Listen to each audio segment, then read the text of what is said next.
gymryd i Gymru. A gymryd i'r byd a'i holl rhyfeddodau, yr haul a'r sedd, y pysgod a'r ddodau. A gymryd i'r gwledydd o bob lliw a llun. A gymryd i Gymru, dy wlad dy hun. A gymryd i'r bryniau a'r môr a'r afonydd, y trefi a'r traethau bychain llonydd.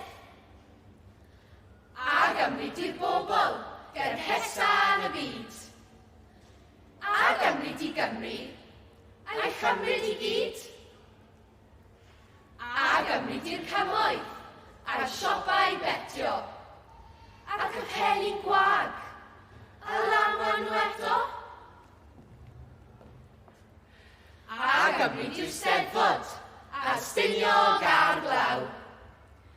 A gymryd i Gymru, beth bynnag ddaw.